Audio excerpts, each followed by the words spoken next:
Good morning, everybody, and welcome to VG Myths, the online internet video game TV show that actively avoids turning a profit. In New Super Mario Bros. 2, the Mushroom Kingdom's economy has gone bonkers. Coins are flooding the streets, and Mario and Luigi are rushing out to gather riches and maybe accidentally rescue a princess along the way. But success in life can't be boiled down to something as simple as a number in your bank account. And that's why tonight we're tackling a challenge with a more intrinsic reward. Can you beat New Super Mario Bros. 2 without collecting any coins? Since the game is so focused on coin collecting, the devs were polite enough to give us a couple dozen separate coin counters in addition to the standard in-level count. The run is officially complete when we reach the game's end screen with every one of these counters at 0. The most important of these is the global coin count. It tracks every coin ever collected regardless of mode or save file. Coins are added to the counter after death or upon finishing a level, so if you collect a coin and die, or somehow accidentally be good at the game, you'll need to home button your way out of there before your entire career is permanently tainted. Thankfully, coins are rarely actually spaced in ways that make them impossible to avoid. Most are suspended in the air and let you duck under or jump over. The run progresses without incident through level 1-Fortress, where we take the secret exit leading towards the game's first cannon, potentially allowing us to skip worlds. And just as importantly, we're now capable of saving our progress. Before beating the game, you can only save after clearing a fortress, castle, or cannon, but there's absolutely nothing stopping you from replaying the same fortress over and over to get free, cheesy saves. Get real used to playing 1-Fortress. You're going to be replaying it after every single level. 1-Cannon is an auto-running coin collection extravaganza, but thankfully all coins are in midair. The Raccoon Leaf lets us fly under all of it and enter World Mushroom. We beat level 2-1 twice, once for the main exit and once for the secret exit. We'll be taking the main path, but the secret exit leads into a Toad House, giving us our first mini mushroom. This is the most valuable power-up in the entire run, and each Toad House will only let you grab one before poofing out of existence. Don't grab it unless you know you can make it count. This coin gap is normally an impassable wall, but Mini Mario has no trouble swimming past it.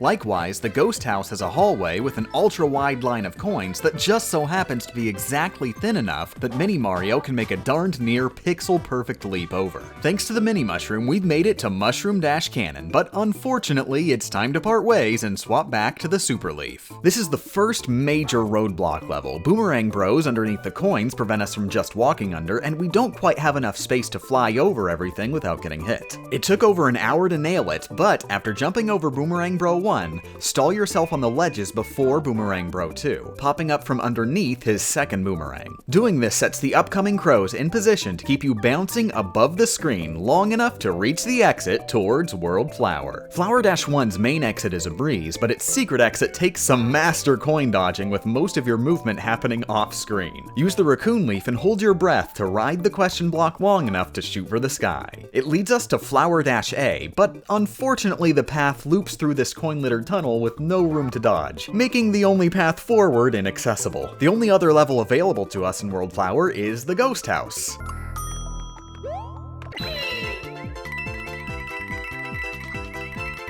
Whoops! Turns out the entirety of World Flower is a totally pointless distraction, and the hours we just spent getting there were absolutely wasted. It's not all the way back to the start, thankfully. I wasn't quite ready to permanently give up my mini mushroom way back when, so I kept a backup save handy. We may not be able to skip straight to the end of the game, but we've still got a fighting chance. The beginning of Mushroom-Castle has this ultra-hazardous section requiring super pinpoint bouncing, and just before the boss door, you'll have to pass through a hallway with rotating platforms, coins above you, and death following right behind. It may take a few dozen tries, but once you finally get the perfect run, you'll clear World Mushroom and move into World 3. Minor issue with 3-Fortress. My strategy here requires two power-ups. The Mini Mushroom to swim through an extremely tight coin gap, and the Fire Flower to kill the Resnors at the end. You can store power-ups in reserve on the bottom screen by collecting one while already powered up, but I was an idiot and never planned things out when I originally grabbed the Mini Mushroom. The current reserve item is a totally useless Super Leaf with no way to replace it without exiting mini status. However, super coincidentally luckily, at the same time you unlock the fortress, you also gain access to a second Toad House, in which we can sacrifice our mini mushroom for the Fire Flower and then immediately turn back into mini and bank the Fire Flower in our inventory. This mistake permanently costs us our mini mushroom abilities after the fortress though, so we're gonna need a lot of finesse to fit our giant hitbox through the upcoming levels. And no, we can't just grab another one from level 3-B. I tried tried to beat it, but I hope you can forgive me for giving up.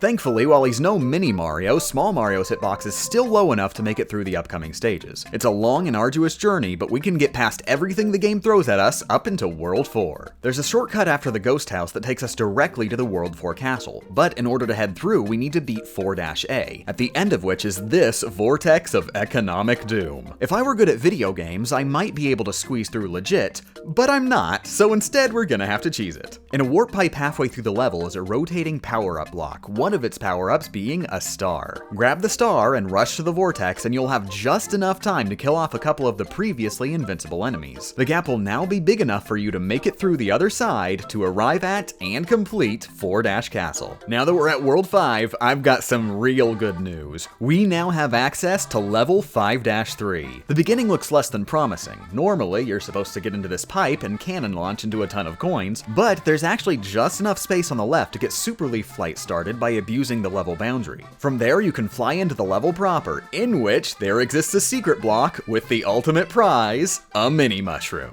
From now on, we can replay this level and grab the mini mushroom as many times as we want, meaning we have unlimited permanent access to every power-up and can enter every level in whatever form we deem most useful. There's not much left the game can throw to keep us back now. We mini-mush and super leaf our way through the Ghost House secret exit, Golden Coin Chip, and 5-Castle, making it to the finale, World 6. The ghost house near the beginning does have a secret exit you could use to skip to the castle, but it's a little bit impossible, so you'll be going the long way around. Though your patience will absolutely be tested, the main path doesn't feature anything explicitly impossible, especially with every power-up in the game at your disposal. The end of 6-4 is the highlight, featuring several darned near totally full screens worth of coins. Luckily, the Super Leaf's flight timer instantly resets to full whenever you land while moving, allowing you to make pit stops on the moving platform and fly over the entire Golden Onslaught, clearing the only stage that stands a chance at stopping our frugal quest towards Bowser's Castle. I recommend going through the entire gauntlet as Mini Mario. This section with rows of coins protected by flame geysers looks intimidating, but there's actually plenty of time to jump between each gap. Just don't take too long to get your bearings. 3 coins try to stop you just before the door to the Koopaling room, but they're actually aligned in just the right way such that tapping the jump button while standing still gives you the perfect jump height to squeeze between. Walk down the final hallway and prepare yourself for a showdown with Bowser, who thankfully forgot to bring his wallet. There are only 3 sets of coins during the battle, all of which are sectioned off at the left and right edges of the screen, making them easily avoidable. With the last switch pressed and Princess Peach rescued, the new Super Mario Bros. 2 coinless run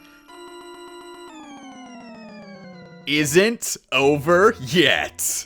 What, did you seriously think Bowser was the final boss? Who do you think put all those coins in our way in the first place? The true villain and final boss of New Super Mario Bros. 2's coinless run is the new Super Mario Bros. 2 dev team. These absolutely bloodthirsty monsters don't know when they've been beat and are catapulting a bonanza of coins at us on our trip back to Peach's castle. And to make matters worse, this is still technically part of the final level. You touch a single coin and you're heading all the way back to the beginning of Bowser's castle. It's gonna take a lot of memorization and a little luck, but I assure you, every individual coin in this onslaught is 100% dodgeable. The exact order and timing of the coins getting launched is consistent, so before you actually go in, I recommend studying a video of the end credits being played. Most of the time, you'll be hugging the right edge of the screen, but when bonanzas rain up from below, you'll want to be hugging the left edge. When the UI designers show themselves, move to the center of the screen and get ready for coins to rain on you from above. They never fall from the center, so that's your safe zone. When the special thanks are almost over, run to the left edge of the screen and pray to the almighty RNG gods. With the final coin bonanza behind you, Princess Peach safely delivered home and Shigeru Miyamoto stomping his hat in frustration, the new Super Mario Bros. 2 coinless run is mission complete. Before I go, shout out to Nintendo Unity who did their own coinless run a while back. I honestly brushed off the idea as impossible until somebody pointed out their run already existed, so this video wouldn't exist without theirs. Plus, if you like this run, you might also be interested in Steve Gaming's video on the coinless New Super Mario Bros. U run. He reminded me I need to get off my lazy butt and make this video. Without him, it wouldn't have been possible. And finally, if you want to see my own run in its entirety, I edited together a demonstration of every exit I managed to clear, even the ones that led absolutely nowhere because I'm an idiot. Link in the description. Special thanks to all Patreon backers, including Andrew Seibert, Mrs. Seckman, Eric Flynn, Les Lamb, David 20 Covers, RB Drock, Zalanom, Chaz M, Mr. Harry Wonka, Alexander Botkin, Chris Nate, Anyu, Salieri, Ross Clark, Ikrira, Jez, Robert B. Brashier, Citrus Lush, Zainabane, BCR Main Sound, Joshua Bradbury, Vincent Hall, Basinger 313, Vincent YT, Yellow Alert, Game Guy Rusty, Anon42, Suit, Robert Sepazon, Alex Nelson, I'm going to unban Julia Zeno, Pepsi Man EXE, Christian Long, Genduro, Justin L, The Quacky Gamer, Chocolate Boy 97, Bainbridge, and that one weird person I guess. Let me know how much this video sucks and how I can improve in the comments below. Intrinsic rewards for watching, and get out of my house.